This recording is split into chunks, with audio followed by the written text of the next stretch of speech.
As early as 7 in the morning, Christians, clergymen from within and outside Ijebu-Ode, irrespective of their denominations, as well as royal fathers, converged on Otunba Tunwase court premises, Erinlu, to honor the invitation by late Subomi Balogun family. The Adura Odun, a universal week of prayer organized by Christian Association of Nigeria Ijebu-Ode chapter in conjunction with late Sir Subomi Balogun family, was an annual program to appreciate God for his protection over the family and their businesses in the past years and to commit year 2024 into his hands.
In his sermon taken from the book of John chapter 21 verses 1 to 6, the Bishop Church of Nigeria Anglican Communion Ijebu-Ode Diocese, Most Reverend Peter Oludipe, charged the congregation not to fear death but prepare for eternity by striving to be righteous and move closer to God.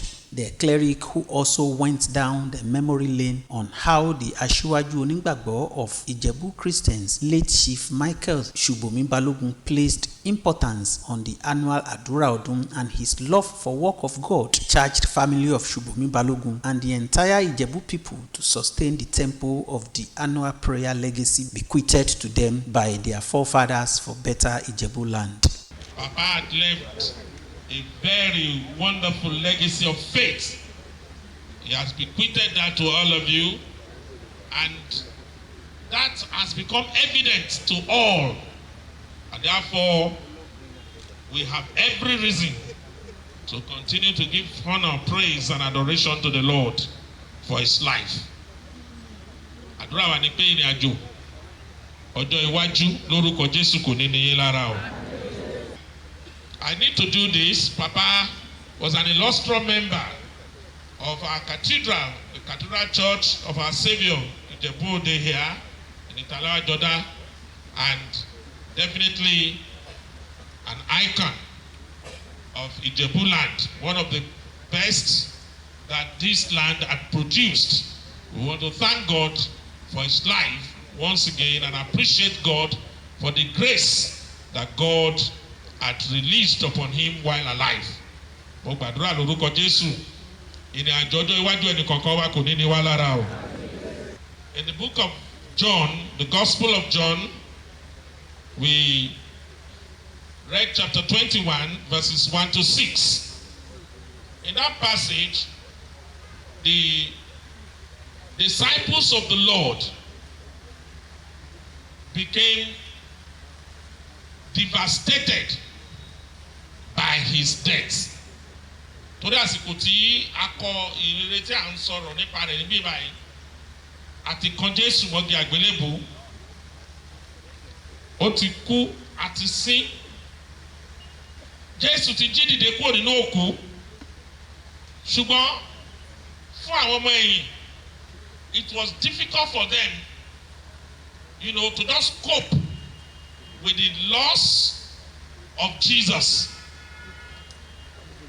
Níṣẹ́ ni wọ́n rò wípé àwọn ti pàdánù Jésù. Lára wọn sọ wípé ó ti jí dìde, àwọn ti rí. But àwọn kan wà tó jẹ́ wípé wọn ò gbàgbọ́ bíi Tọ́másì. Àwa sọ fún wa wípé ìkan nínú wọn tó jẹ́ bí aṣáájú tá à ń pè ní Pétérù. Ó wá wò wípé kí la máa tó wá ṣe. Ọ̀gá wa ta torí ẹ̀ dúró. We don't know his fate, what is happening to us. Iṣẹ́ apẹja lòun ti pilẹ̀ kọ́ láti ìpìlẹ̀ ọjọ́. Ló bá sọ fún àwọn yòókù pé bí wájú ò bá ṣe lọ, ẹ̀yìn á ṣe padà sí. I want to go back and fish.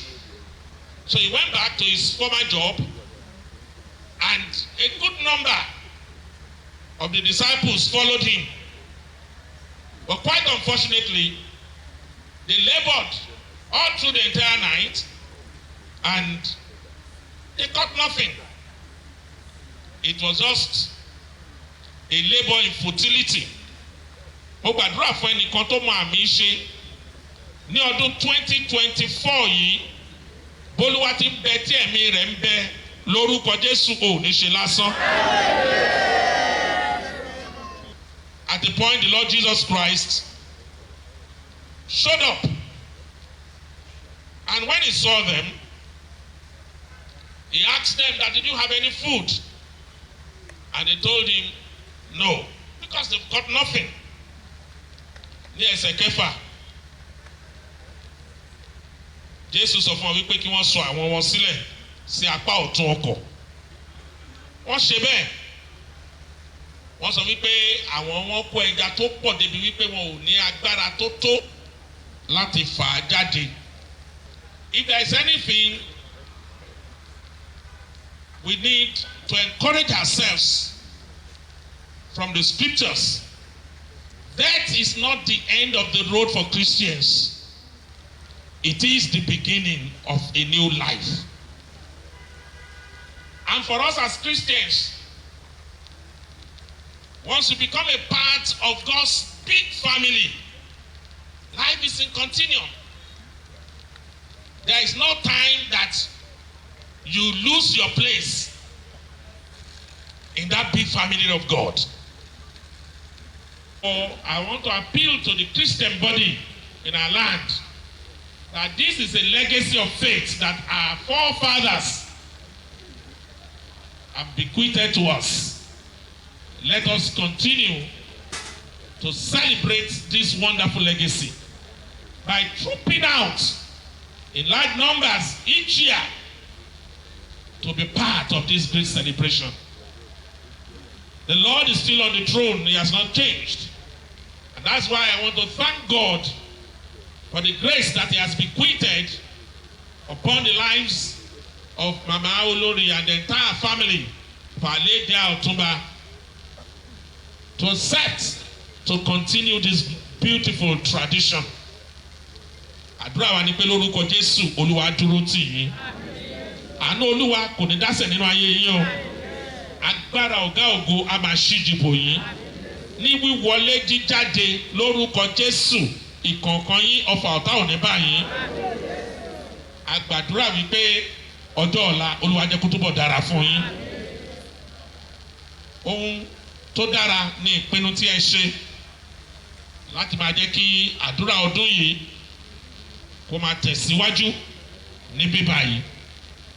Gbogbo bàtà bá dẹ̀ sì wá síbí láti wá tún pé orúkọ Jésù bí àsíá Jésù sókè. Ìbùkún àgbà ìyanu Ọlọ́run á máa dà lé yín lórí. Ilé yín á túbọ̀ máa rójú. Ọ̀nà yín á máa ráàyè.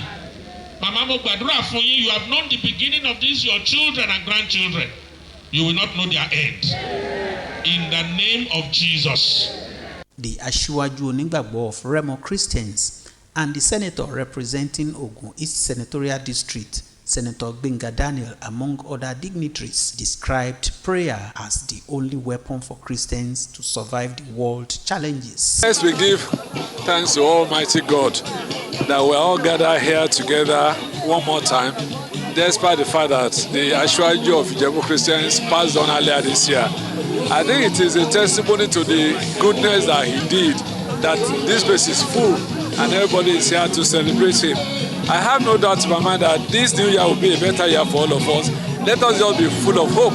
Let's continue to pray that our nation will continue to witness progress and prosperity by His special grace. Thank you very much. Appreciating the visitors on behalf of members of the family, Bolaji Balogun and Olori Abimbola Balogun, among others, promised to sustain the legacy bequeathed to them by their late father and husband. I thank all my Babokos, Olorugun, and our senator. He is the first son of the family. This should actually be when they said I should come out and talk, I said, hey, how can I talk? What do I say? By nature, I'm a very shy person, and I actually heard my words. I don't have much to say, and I'm sure wherever he is, he'll be saying, well done, my brothers and sisters, because everybody, Abu, Egbon, and the clergy, I think you are number one in his heart. And I'm sure he will be saying thank you very much for your support, despite the fact that he is not here with us. He doesn't allow me to talk. He's always saying that women are supposed to be seen and not be heard. So I've been used to that. He allows me just to be seen and not to talk. So you will just excuse me if I don't say much. I'll hand over the microphone to my dear Egbon, who will do Arawa. That is how Papa used to say. And Warami. I wish I could speak in Ijebu, but I don't know how to do it. Maybe Balaji will do it for me. Ẹ ṣeun o, mo dúpẹ́ púpọ̀ o, ẹ kú dídé o, Ọlọ́run aṣọ́ gbogbo yín o, ẹ lọ́lé láyọ̀ o, ọdún yìí á yabo fún gbogbo wa o, lágbára Jésù Kristi Olúwa. Kábíyèsí o, ayáwẹ̀rẹ̀ o, dédé ẹni kò bá ti sílẹ̀ kò lérè wa o, ní àmàdé ẹ̀dẹ̀ ní sísọ̀hún. Advice rẹ̀ ní jẹ́ kó dé bí Ọlọ́run fẹ́ kó dé yẹn, á ní wàá kún. Ó ti dá arọ́kọ rẹ̀, ó máa dàrú, ó máa yẹ, kò ní sunkún ọmọ kankan, àtọmọmọ. Iyì tọ́lọ́run dẹ̀ ti fún ọmọráyé ò ní mú kúrò. Òyìnbó wa ni o, bí bàbá wa ṣe ń kẹ́ nìyẹn, báwa náà dẹ̀ máa ṣe kẹ́. títí nìyẹn. Àwa máa ṣe, àwọn ọmọ ẹ̀ máa ṣe, a máa bójú wẹ̀yìn báyìí, a máa rí wọn, inú wa máa dùn lágbára Ọlọ́run.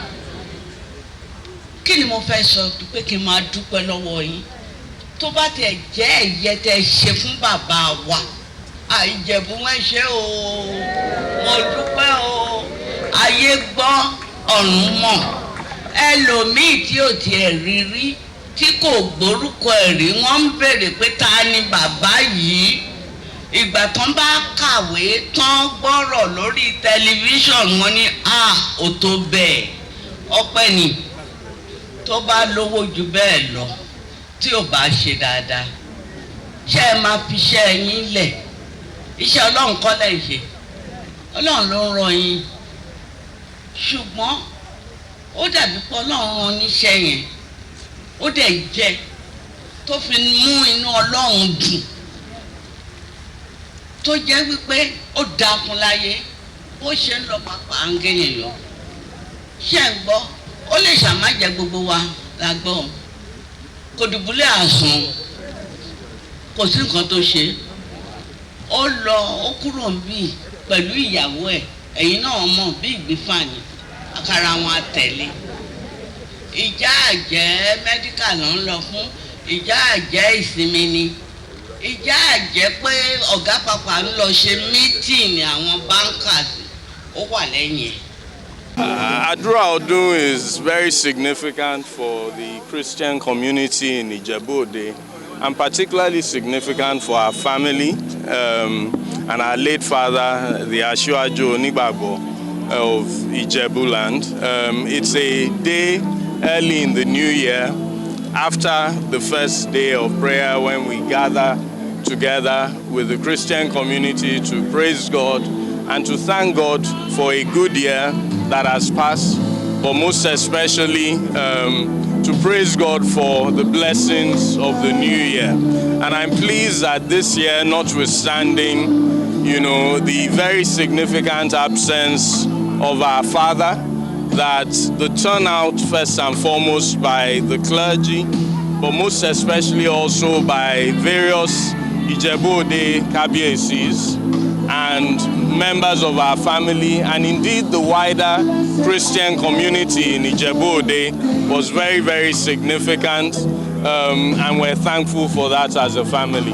Without doubt, I think when you have been given that sort of background, as we have, you have no other choice but to ensure that you continue these things that were very, very significant for him, and which are also significant for our faith and for our family. Otunba Michael Subomi Balogun, ẹ̀yin Ọlọ́run pè wọ́n padà sí ilé láti sinmi. Àwa fi ọpẹ́ fún yín lórí gbogbo ìdílé wọn.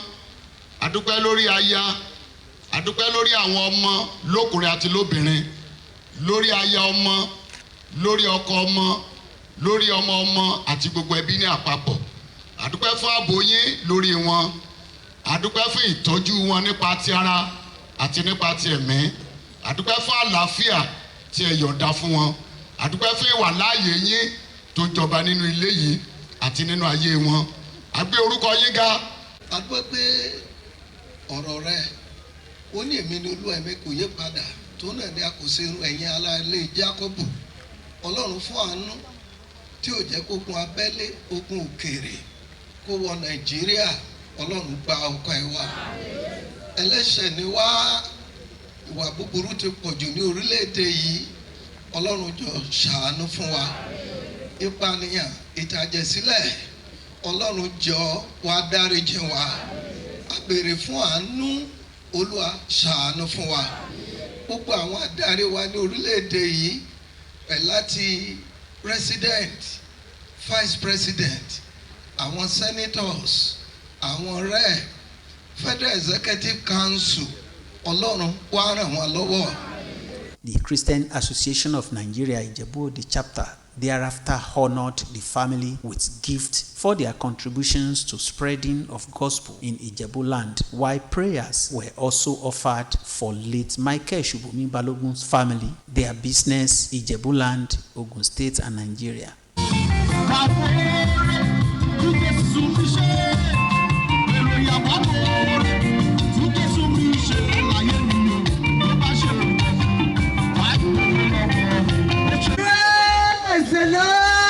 Ní ẹ̀bùn láàyè tẹ́lẹ̀ ọdọọdún tí a máa wá a máa bá yín orúkọ Jésù Kristi Olúwa wa. Àmín.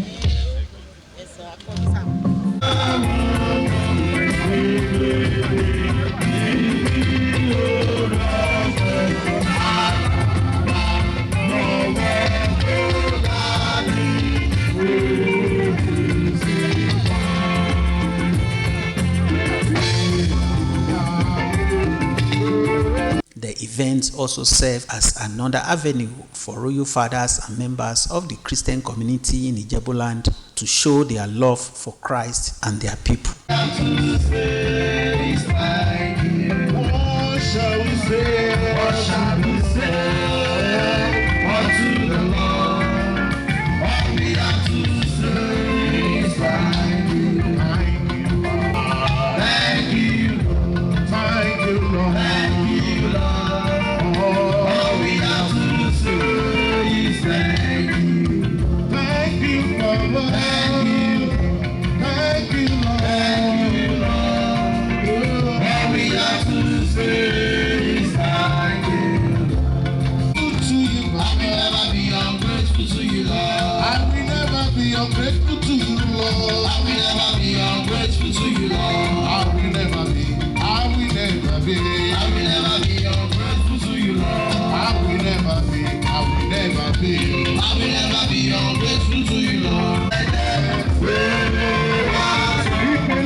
We